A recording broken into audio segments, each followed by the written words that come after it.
Mikel, you've had some very special performances away of late. How special, though, was that tonight, and how ruthless was that tonight? Yeah, I love the way the team played, the quality that we showed, the aggression as well without the ball. We're really determined from the beginning.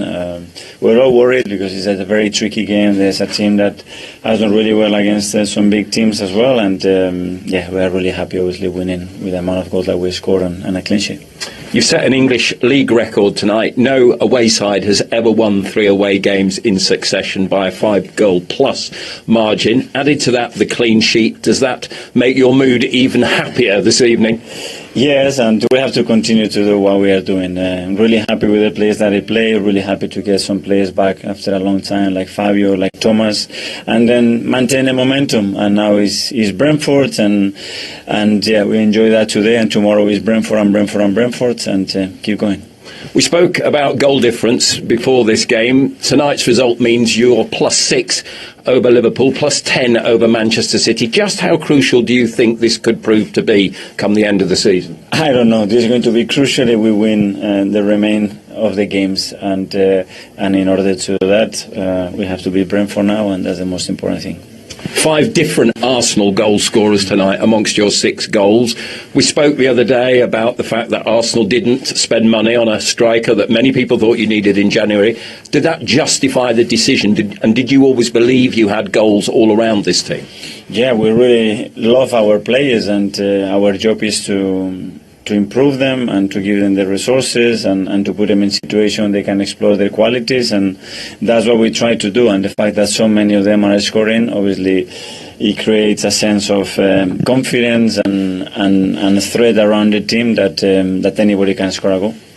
You mentioned Brentford. That's next on Saturday evening. Obviously, if you win that, you go top of the league for the first time since Christmas. Does that change the dynamic of this title race from your perspective? I don't know, but I know how tough it's going to be against Brentford. It always is, and we will try to prepare the game the best possible way, and again, and playing and performing the way we are doing, and the right to win the game.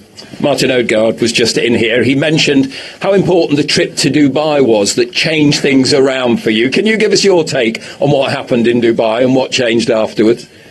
Well, that obviously we had a really condensed period, and we have a lot of players out, and we had a few defeats without deserving them really. But this is football, and Sunday was a good wake-up call, and then putting things aside, being together, enjoying the nature as well. Sometimes a really positive thing to do. Just one thing that perhaps wasn't so positive tonight, we saw Bukayo Saka and Gabriel Martinelli in particular come off. Gabriel's injury looked a little more severe. What can you tell us? Yeah, Bukayo was feeling sick and he wasn't feeling right, so we decided to take him off and bring Fabio in, and with Gabi it's just a cut. So he had a tackle and he had a slight cut, and we have to see how he's. And very finally, what message have you sent to your 2 key opponents tonight in this title race? Nothing. We have to do our business and win our games. That's the only thing that we can do. Mikel, thank you. Thanks to you. Thank you. Give players minutes, able to rest players as well, and this is how it breaks down. 6 goals from 22 attempts, 4 from Sheffield United, 10-0 on target, and Arsenal with 81% possession, the first team to get to 81% in the Premier League this season. And it all was started by Martin Odegaard. I think the damning indictment was Alan Smith on commentary saying the goal was coming, and it came after 5 minutes. It was that kind of night for Sheffield United and for Arsenal, who win 3 successive games away from home by at least 5 goals. Doesn't get much better than that. Martin Odegaard joins us live now. Martin, you made it look very, very easy. Was it? No, we know it's a tough place to come. So I think we've done really good from the start. We took control of the game. We know what their game is like. They want to play a lot of direct football, and we had to be ready for that. And then, when we had the ball, we were in a good mood today, and we created a lot. We scored the goals early on, and kept on going from there. So in the end, it was a solid and a nice performance. The attitude, Martin, seemed absolutely spot on. Right from the kickoff, was that something that was spoken about in the lead up to the game? Yeah, definitely. We wanted to keep the momentum going. We've had some good games now in the league, and yeah, we wanted to keep it up, and we always want to start strong. And yeah, especially when you come to places like this, it can be a bit tricky if you don't start well. And today we did, and we didn't stop from there. Martin, this is Thierry. Congratulations. I just wanted to ask you a question. Obviously, a bit less tonight, but what I've been impressed with recently is the way you guys are putting pressure as a team, and you're often the guy starting it and asking your team to follow you. How much are you enjoying playing in that shape and the way you guys are putting pressure? I think it's unbelievable, you know, the work we put in without the ball. I think it's easy when you look at us. We win 6-0 today, and some of the other games we played recently, we won a lot. And you can talk about what we do in front of the goal, but I think the work we do without the ball, from the front line all the way to the back to the goalkeeper, you know, it's really good. And yeah, it's a pleasure to be a part of that. And we feel really safe, you know, when we're defending, and I think that's so crucial. Makes it a lot easier for us to attack as well. So yeah, we have to find the right balance, and I think we're doing that good at the moment. Martin, I want to ask you about your role with the ball, and so often tonight and throughout the season we've seen Arsenal score goals from cutbacks, and normally you're the one coming on the end of it and just putting it into an empty net. I mean, where does that sixth sense come from in terms of being in the right place? Is there a lot of work on the training ground as well? Yeah, definitely something we work on, you know, to get enough people in the box, what areas to attack. For myself, I like to come from the deep, you know, from midfield position, and I like to end up there on the penalty spot, and then we have the front players attacking other areas, you know. So yeah, we just have to look at each other and make sure we fill up all the spaces, and then some of us will get the ball and score, hopefully. The form, Martin, in 2024 has been nothing short of extraordinary. 7 wins out of 7, scoring all these goals, keeping clean sheets. What actually happened on this little mini break that you went on? Yeah, no, it's a good question. I think we needed the break, to be honest. I think we were in a tough moment before the break. We were tired, and we needed a little restart. And I think we did brilliant to get away. We worked on some details. We had some time off, and yeah, we came back strong. And now we have to keep it up.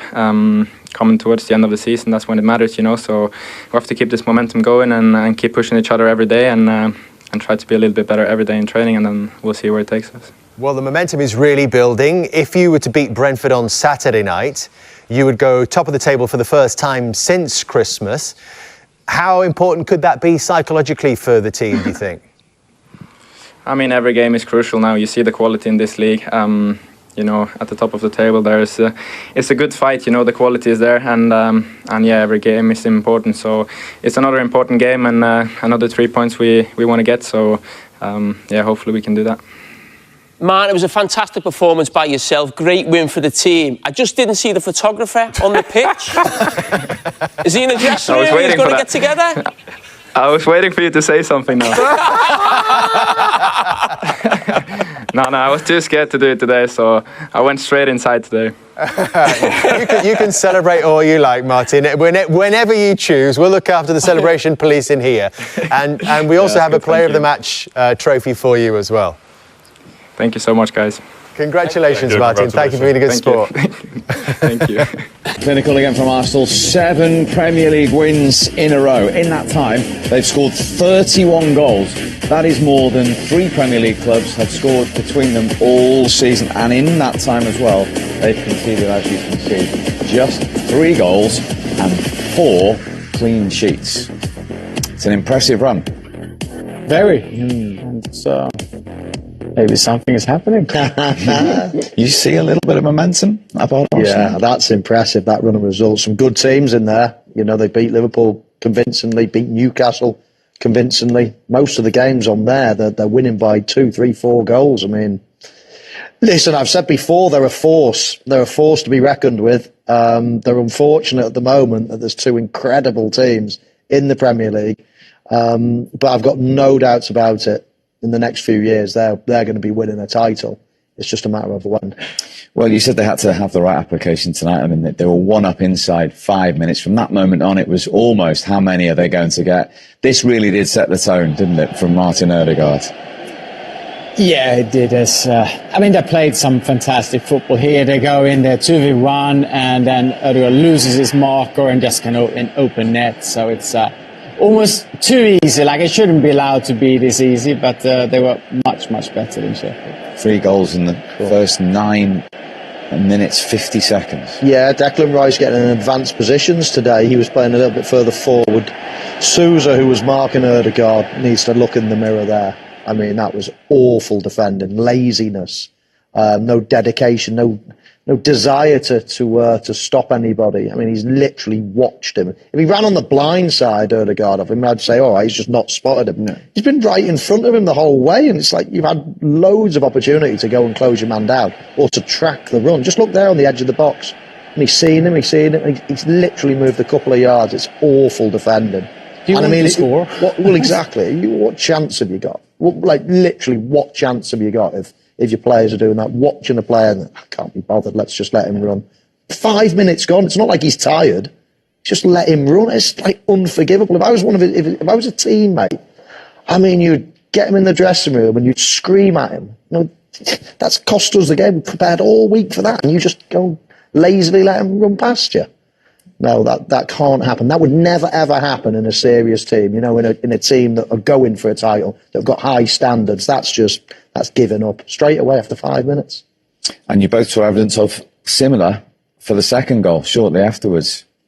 Yeah, there's so many things that's wrong how they play Sheffield. But if you play against Bukayo Saka, you never, ever let him be isolated so he can just run at you. He has enormous pace and a great brain. He knows where the ball is supposed to be played. But here we see it from a great angle. All Bukayo sees here is just that space in behind. Oh, here we go. I'm going for it. You have no chance catching him. And then you have first post defending. That's a joke. And he just if I put it here by the goal, he might hit someone and goes in. It's what we do in the training ground. We talk about all the time. Just put the ball in front there. If you're lucky, someone just pokes it in from your own team, or you hit someone opponent because he's unlucky and it's an own goal. It's very poor defending. Mm. Yeah, unfortunately, Bogle at the back post, he can't get out of the way of it. But, you've got to manage to stop that. Saka's one of the star players, one of the players that can hurt you, and you've got to manage it. There's 2 players out there really marking him, and none of them have prevented him going into the area that he wants to go into. So, it was bound to happen. 15 minutes gone, 3-0 for Sheffield United. Game over with 75 plus stoppage to play. Yeah, and all of a sudden it's getting embarrassing. This time it's Martinelli. They lose the ball. It's a bad first touch for Sheffield United, and then all of a sudden they outnumber them on the far side. And, they get a nice little overlap, chop it back, and Martinelli with a finish. I mean, as I say, Sheffield United, they got bodies around the ball, but then all of a sudden, as soon as there's a switch, they're outnumbered on that far side. Yeah, and that's what Arsenal always do. They want to come up one side, then they go parallel to the other side. When you play against Arsenal, you need to know that. It's not just the side where the ball is. You need to sprint on the other side, because that's normally where they want to hurt you. And if you don't know that now by Arsenal, then sorry, you haven't done your homework. Mm. And it takes a deflection, of course. I mean, it's a little bit unlucky, but as was said before, there's nothing unlucky about this scoreline. Sometimes, you have 6 shots and a deflection here and there, and you think, it's everything went in. There's nothing unlucky about the way Sheffield United are playing. They have been losing by 5 goals every week. There was one more today. Yeah, Havertz with number 4, who's continued his recent run, at least on a personal level. Yeah, no, he played well today, and becoming important for Arsenal. But again, here, sloppy. Can't do this against Arsenal. No transition. They're great at this. And I think he has a great left foot. I don't care what people say, that now Arsenal is a success or not a success. He has a very nice his technical ability is great, I think. And when he's calm and like this, he just buries it in the corner. It was easy to get the wrong spin on that ball and goes outside of the post. He hits it cleanly, calmly. Great goal. Yeah, you talk about his left foot. I mean, that was a cracking strike, and he also showed for the 6th goal that we'll come on to see in a bit how good his touch is as well. I mean, with his left foot, absolutely incredible. But that was number 4, and it was still to get a little bit worse. Yeah, he scored in 3 Premier League games in a row as well. Declan Rice getting in on the act. Yeah. You said right at the start of the season you felt he could add more goals in this Arsenal team. That's 5 in the Premier League now, which is his best return. Yeah, I mean, he's a real all-rounder, isn't he? I mean, he's a great holding midfield player who's given the office to play a little bit further forward today, making those runs when the ball's chopped back here. The ball just bounces in front of him. He has to control this one, knock it into the ground. It was a lovely finish, perfect area to be aiming for. And, you could play this lad everywhere. Steven Gerrard I played with throughout my career, and he was another one. You can play him right back, centre forward, centre midfield, anywhere. Just a brilliant player with a brain, great athlete. He can play, as I say, as a holding midfield player, but then you play him a little bit further forward and he creates, he scores. He's just a talented boy, and even though he cost all that money, he's still one of the signings of the season. Yeah, no, we know he's a great player. I still have it. Was the price tag? Is that what we now pay for central midfielders? And it looks like it. So for Arsenal, what I like about Arsenal is that we need that type of player in this position. They don't go in the market and they say, "Oh, that was a cheap right winger that we might buy for a bit less." No. This is what we need, and we'll pay the money. And that, for me, is what top clubs do. Yeah. So 5-0 at half-time, which was Arsenal's biggest half-time lead in the Premier League. Just the one goal in the second. Ben White scored a bit. Michael mentioned Havertz's role in it. Yeah, and it's actually Ben White beforehand, so moves and open up that area for Havertz, and then a really lovely finish with his left foot. But here, look at that little touch that comes here. I think that's what Michael. That is lovely. And then the chop with his outside of foot, calmness, and then the pass with his outside of foot, just to show us what great technique he got. Yeah, virtually every different.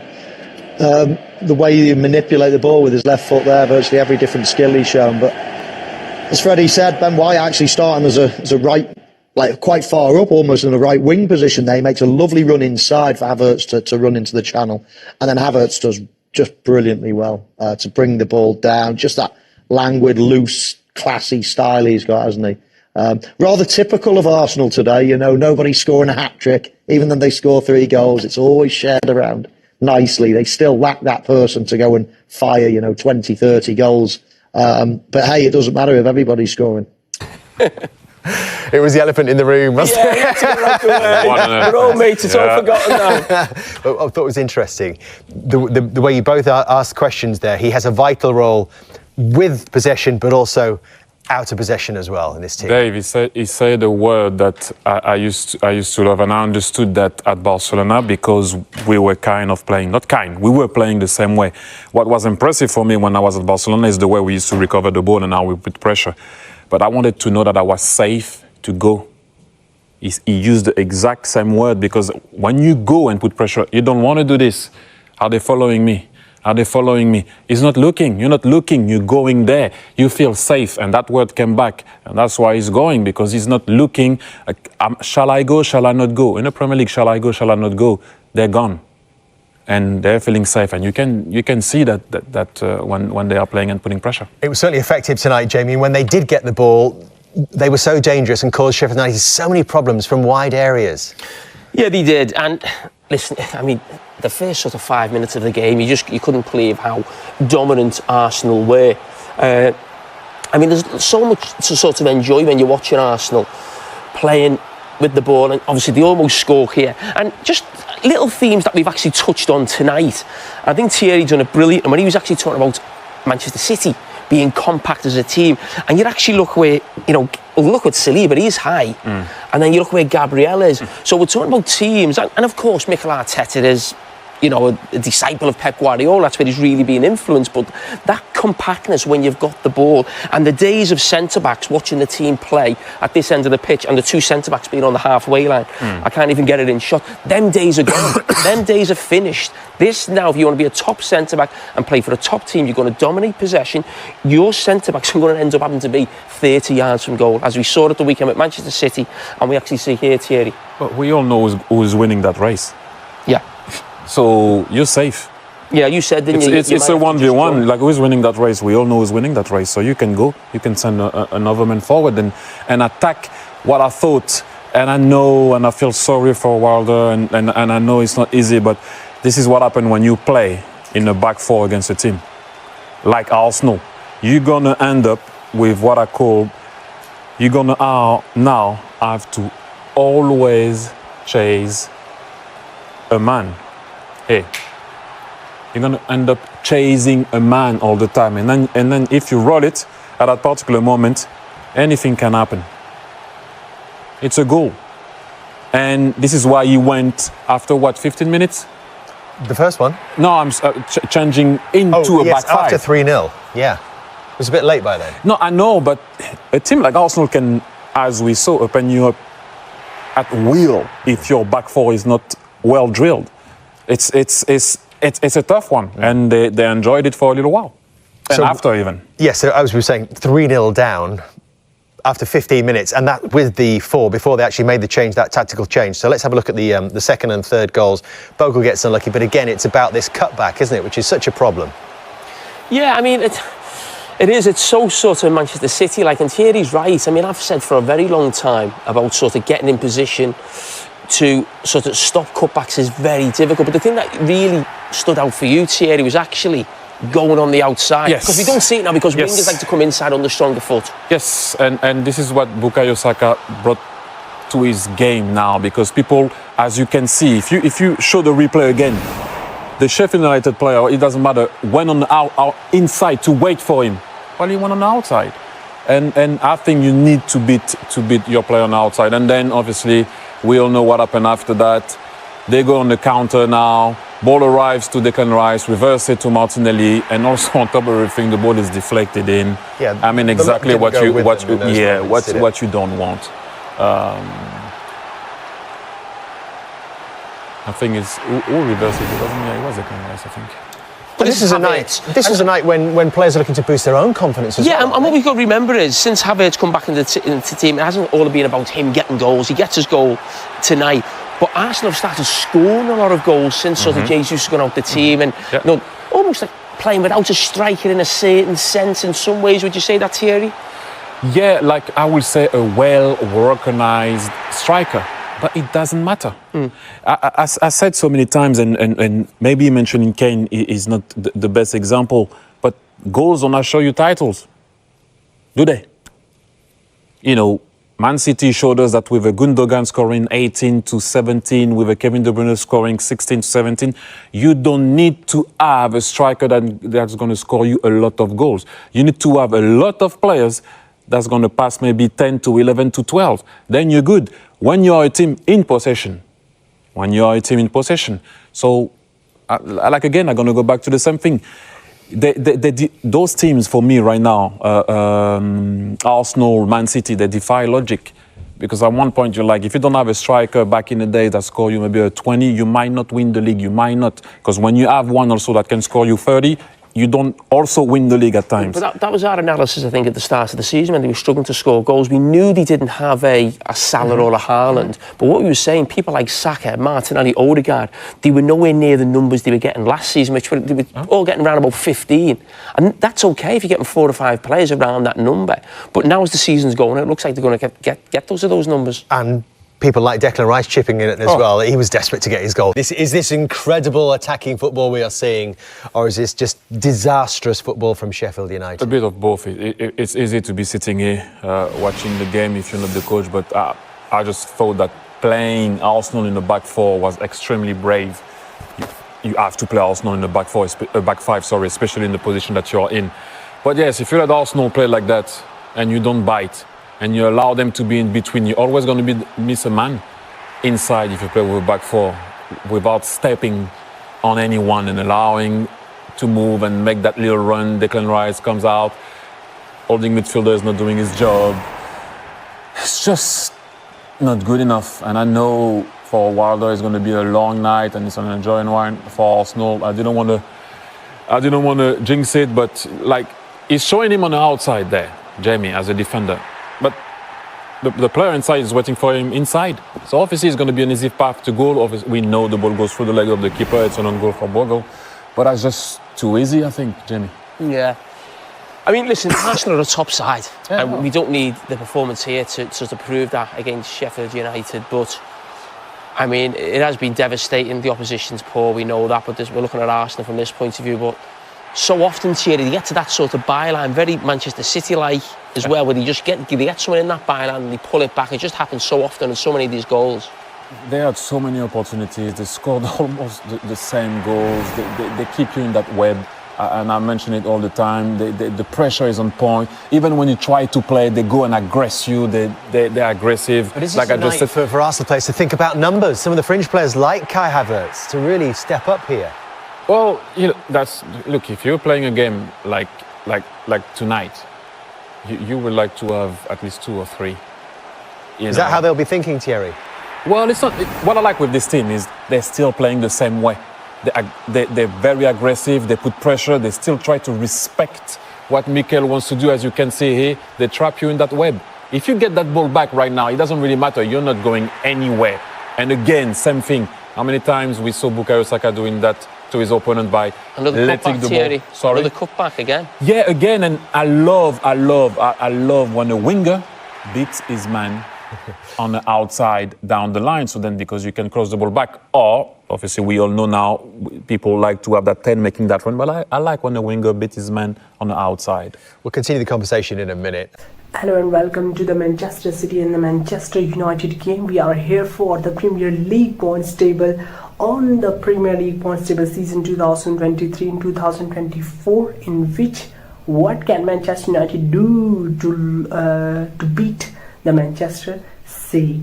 This is a very difficult task for the Manchester United, as their performance said they are not in a position to beat Manchester City, but still the hope with the Manchester United and the luck also if the luck favors and the hope survive, then Manchester United can beat the Manchester City. Still, we are here for the Manchester City. Manchester City are present at second position in the Premier League points table. Keep in mind that Manchester City are present in the second position in the upper half of the Premier League points table. After that, Manchester United comes. Manchester United present at 6th position in the Premier League points table. Yesterday, the 2 big wins for the Aston Villa and the Manchester and the Tottenham Hotspurs. Looking, the Aston Villa, the Luton Town will beat the Aston Villa, but not happen. The first 2 goals scored from the Aston Villa side, and we are thinking that